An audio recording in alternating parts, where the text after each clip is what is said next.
At this point, every information portal is saturated with mindfulness content. But this show is a unique, unusual, curious take on mindfulness. Some of what you hear will be completely new to you. Let's dive in and take a look at the nature of the aware mind. I invite you to deepen your awareness so that you may be liberated and inspired.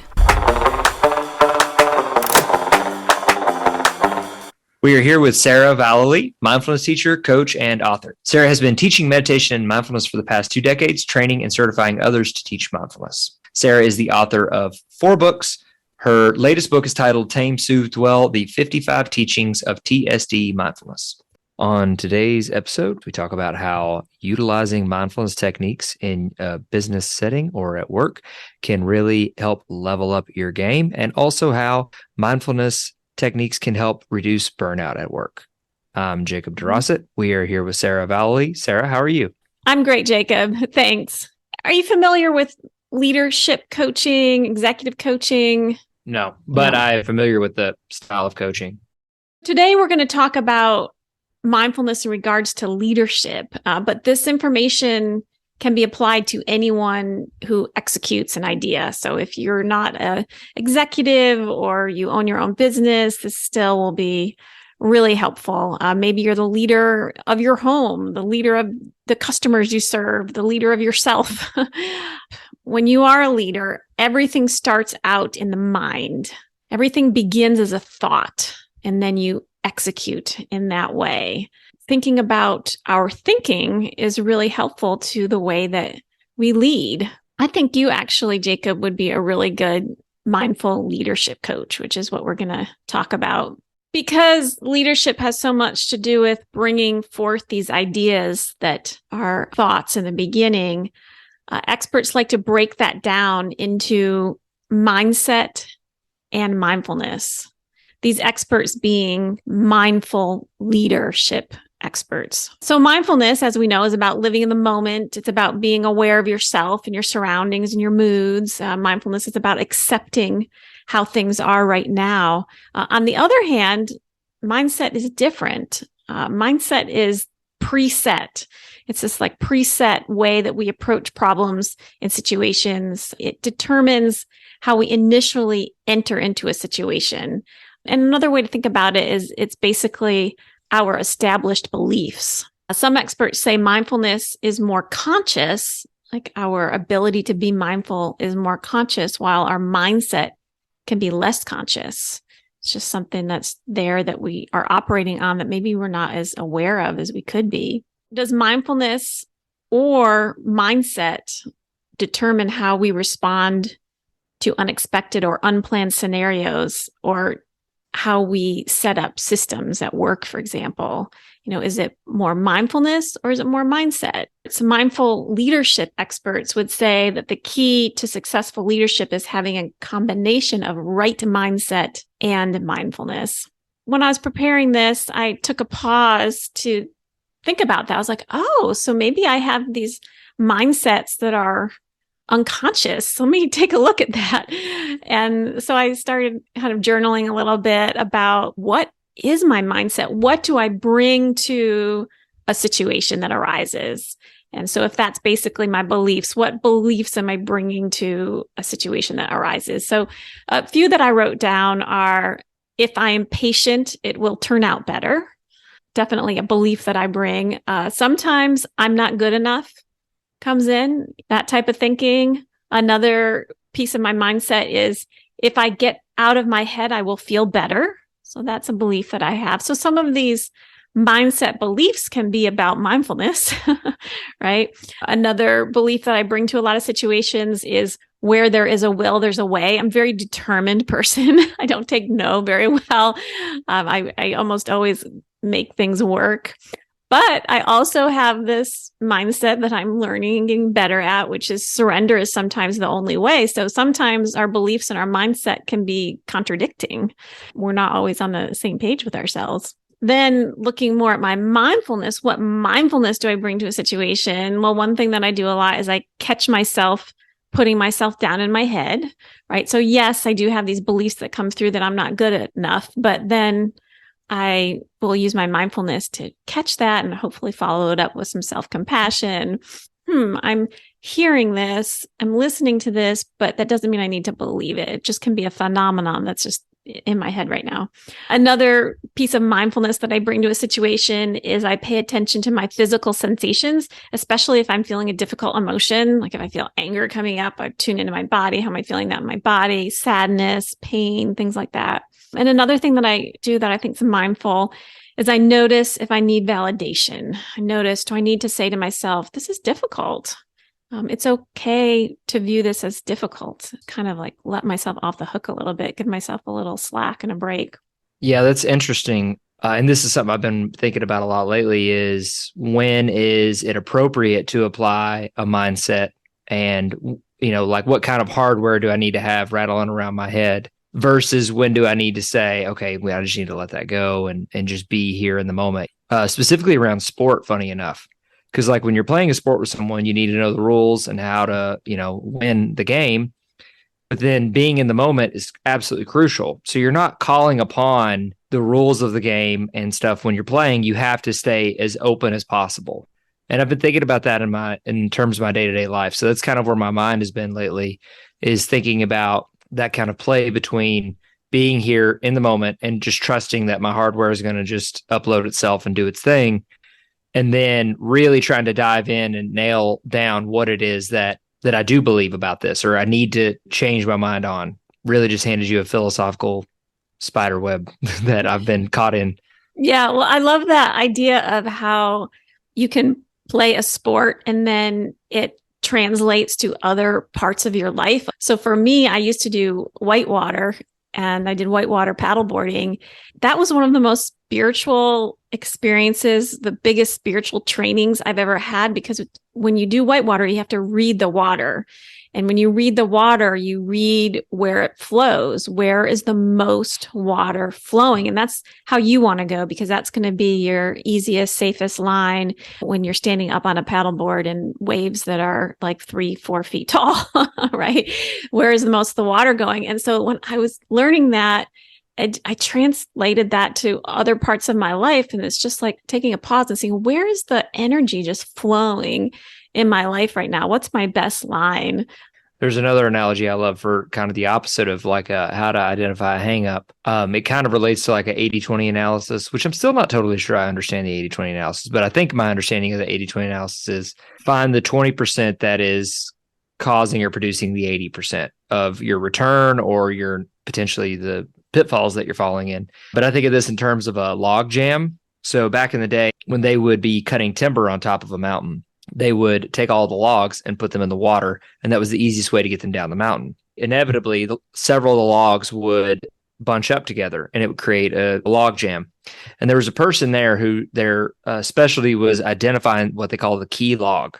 So this person would walk out in the middle of these like gigantic rivers. I mean, just like on top of these like 1,000 logs, and they would walk around and they would be like bouncing up and down and walking around, and they would identify the one log that was crucial in the log jam, and they would kick it, everything would release down and they would have to run back to the shore. I think that it's so funny that using that metaphor in your life and say, okay, what is it, this belief that I potentially have that has really got me caught up, that I'm holding on to for whatever reason? There is something that I'm lying to myself about here, and I'm hiding and identifying that. And usually it creates a nice flow. Take a moment to pause. What's your log jam? What log is jamming up your flow of your experience right now? Those are kind of mindsets that I have around productivity and work and things. So those are like techniques that I use. The philosophical framings I find are the ones that I try to lean into more, and they seem to be more productive for me. You're a connoisseur of maybe wine, beer, whiskey, all those. Yeah. Okay. Well, I do like beer. I guess I could say I'm a connoisseur of beer, but I'm definitely a connoisseur of mindfulness definitions. I love coming across new mindfulness definitions. So I was reading this article written by this guy named Robert Patter. He has a company that runs safety trainings for BMW, Nissan, Honda, United Airlines, just a bunch of big names. And he wrote this article about mindful leadership. This is his definition of mindfulness. I love this. Noting and monitoring the ever-changing uniqueness of each situation, as opposed to being complacent or seeing the world in the same way you always did. I think I love the idea of the ever-changing uniqueness. This idea that each moment can be different than the last, and using mindfulness just to notice that flow and accept that flow, and letting go of these beliefs that have us looking at things the same way all the time. Love that. I love collecting different framings. For me, I think it's crucial for me to hear it many, many different ways and then go back and listen to how other people have defined it, because it creates a new meaning because it's ever changing. There's this study that was conducted for military officers, and I love the name of this study. It's called The Mindful Shield because it's for the military. Like, this is where mindfulness meets the military, the Mindful Shield. And the rest of the name is The Effects of Mindfulness Training on Resilience and Leadership in Military Leaders. There is a specific type of mindfulness training that was created for the military. It's called mindfulness-based attention training, MBAT. Right? Sounds like a military name, MBAT. And so it's similar to MBSR, mindfulness-based stress reduction, but it's a little bit more focused on awareness of cognition, awareness of our thinking. In this particular study, the officers participated in 2-hour trainings twice a week for 4 weeks. So 8 2-hour trainings over the course of 4 weeks. This is really fascinating what came out of this. They conducted the interviews 8 months after the training. So this is things integrated into their leadership. One of the categories that was really supported and improved with this MBAT training is relationships in their jobs, in their work life in the military. They have better interactions with their coworkers and subordinates, increased consideration and empathy for others, increased active listening, more awareness of their subordinates' needs, and better able to understand what their staff is asking for, increased reading of people's body language, more comfort asking their staff clarifying questions, better at accepting feedback. I, honest to goodness, don't communicate in person with people that I manage. Usually it's just over text message. So it really helps to not read into people's shortness or longness of response or absence of response or, things like that, to just kind of sit with it. And instead of just kind of jumping to a conclusion, I've always struggled with, I feel like I'm taking something very, very, very seriously and other people aren't. In the coaching profession, a lot of coaches are very, very, very part-time. Historically gotten frustrated with that, but over the past few years, I've really come to understand that they only coach 1 day a week. So those conversations are kind of where it's helped. So empathy, I would say, would be the biggest. Mm-hmm. One of the participants in this study shared a story. He said that after the training, he got some feedback from a coworker that was negative, and he was able to just sit with it, get some perspective on it, not take it personally. A few days later, that coworker needed his help. He kind of was able to just take pause, use his mindfulness, and have better understanding and go over and help his coworker. And he said, if it were before the training, he would not have acted that way. He would have been absolutely upset with the feedback. If the coworker needed his help later, he would not even help him. Robert Patter, who I was talking about earlier, he writes that mindfulness allows leaders to be aware of when employees are strained, when they're stressed and unhappy, and this helps management and staff stay more connected. And he also said that leaders use mindfulness to scan for better options and use heightened awareness to see out-of-the-box solutions that maybe they wouldn't see otherwise, and that really fit the needs of their subordinates.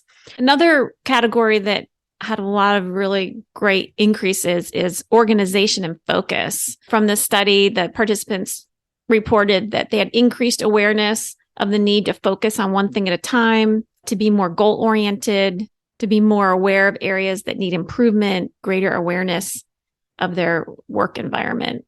And the last category of benefits that they reported on having just tremendous increases is stress. Greater awareness of their stress, able to better slow down and clear their mind. After the training, they began to take breaks to breathe or think.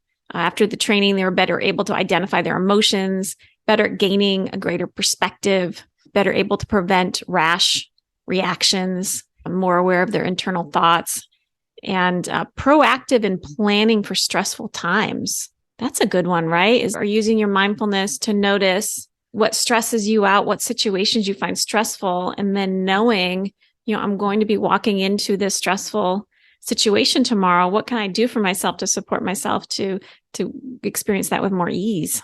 It's just like having this ability because you're just sitting with yourself and you're just observing the stuff that's happening. So you're like, oh, wow, that does really bother me. That does make me very anxious. I didn't know that before. Something that I tell people, and I think that this is a great sell point. I always say, well, I was really, really, really uncomfortable, and it helped me to be a little bit more comfortable.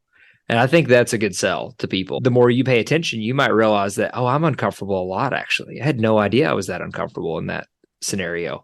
And that's what it helped me with, to identify when I was uncomfortable. And then the thing is imagine that you're a boss or someone running a group of people and helping this group of people, and you have just so much unawareness. You won't know that you're making other people uncomfortable or upset or angry, as well as if you are more aware of your own emotions. So if you're unaware of your emotions, imagine how you're being in the world. I was having these moments, and still do, of being like, what is wrong with me? What is going on?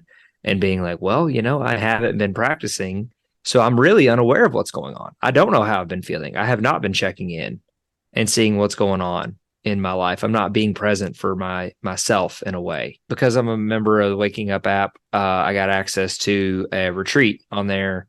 So it was a half-day retreat, and my friend came into town, and which was really nice to have someone to sit with. And so we just did it in my living room, walked back and forth across my living room for walking meditations. And Joseph Goldstein had a talk on there, which was a brand new talk about practice and why you should do a retreat, basically. And then David White, the poet, had a very short little snippet in the middle of it. And then the rest was Sam Harris. So it was a 4.5-hour retreat. It was 3 walking meditations, probably about 2.5 hours of talks. And then the rest was just sitting meditation, all led by Sam, the sitting at least. And then Sam Harris and Joseph Goldstein did a Q&A for an hour and a half. I mean, that was really amazing to be in the moment and then to be able to be like, okay, I can actually get a question answered here. And a lot of people had very interesting ones.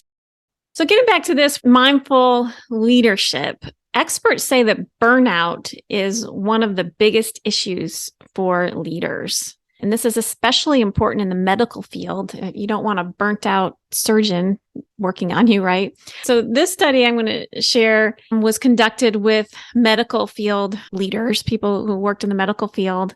They created a special mindfulness training for them called Mindful Leadership for Medical Specialists. They met for quite a few trainings. They met 2 times per week for 5 hours each time for 5 weeks. So how these medical staff people found the time to participate this, I'm not sure, maybe some time on the weekends, but the training had your basic and BSR and some leadership ideas. It also included some cognitive behavioral therapy concepts. For example, how a situation can trigger this automatic thinking, using mindfulness to be aware of this automatic thinking that leads to emotions and physical sensations and behaviors. They also learned loving kindness meditation. Emotional exhaustion decreased by 17%, feeling like they're on the verge of a nervous breakdown or panic attack, that decreased by 20%. If I was in that burnout mode and in that mode of feeling like I was on the verge of a nervous breakdown, if that decreased by 20%, I think that would make a difference. Participants reported some of their benefits that they experienced. They said that after the training, they were better at communicating to their staff about the responsibilities and priorities of their staff, and they were better at holding discussions with their staff about integrity. And they benefited more from the shorter informal mindfulness practices, such as breathing, body scans, mindful eating, as opposed to sitting practice. So I want to back up on that because this aligns perfectly with my experience. I do mindfulness coaching. As you know, several of my clients are business leaders. They own their own business or they are executives. This is very true with these people I work with also. They really enjoy the short mindfulness exercises that they can implement in the middle of their workday. It has some great benefits for them. A couple of the participants in this study reported that they did really well with using a body scan to shift from one activity to another. So if they were involved in one task, then they would take a pause, do a bit of a body scan, check in with mindfulness, what's going on in the physical body before shifting to the next task. So I love that. And one participant reported that he started taking an apple to work every day and taking a break for mindful eating.